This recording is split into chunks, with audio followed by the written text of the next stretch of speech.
We do this work through the leadership of self-identified Asian and Pacific Islander women and girls. We emphasize self-identified, and we emphasize the leadership of Asian and Pacific Islander women and girls. A lot of times there's these images of what a leader is supposed to look like, and not very often does it look like the folks sitting here.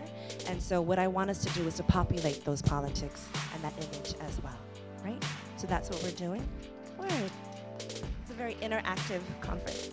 We have to stop normalizing our suffering. We have to set a new standard for how women are being treated. And the first step in doing this is to tell our stories. Martin Luther King said, "I believe that the unarmed truth and the unconditional love will have the final word in our reality." It's very rare that I find spaces where API women are having a critical analysis about what racial justice looks like, so I'm always happy to be in these spaces where we can move beyond some of the things like the mono-minority myth and start breaking down what our role actually is in not only our own liberation, but the collective liberation of all of us. Domestic violence thrives on silence, the same as every other abuse. Here, I just scared. She's very strong, but I just scared. Part of getting the world to understand intersectionality is telling your story. All women, cisgender and trans women especially, particularly those from communities of color, continue to earn less, experience discrimination and gender-based violence, struggle to find adequate health care, and are underrepresented in positions of public and private sector leadership. So when we're talking about violence today, we're unpacking all of that. We're talking about state-sanctioned violence. We're talking about personal harm. We're talking about generational harm. We're talking about harm from our policies. And then we're all going to also talk about what does resistance look like. And often that stems from spaces like this. It stems from our own healing. We have not had the power and the agency to shape our own narratives in the media.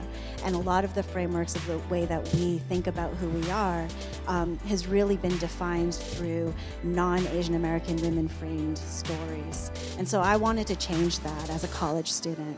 I think platforms like this allow people to speak up, which is great.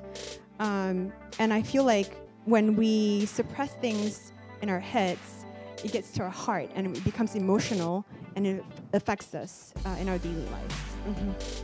So in whatever it is that we do, I just want you to know that when you fight for something, it's not only the people that are directly affected that will benefit from your work. It's also their loved ones and society at large.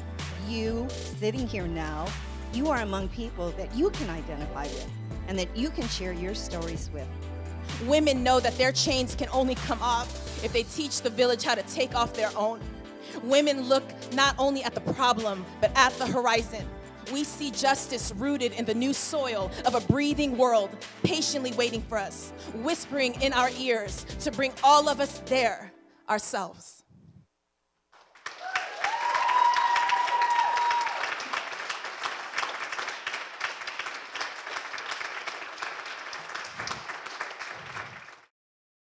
It's also my birthday weekend, and this is how I'm going to invest in myself. Please also follow us on Facebook, on Instagram, and our Twitter account.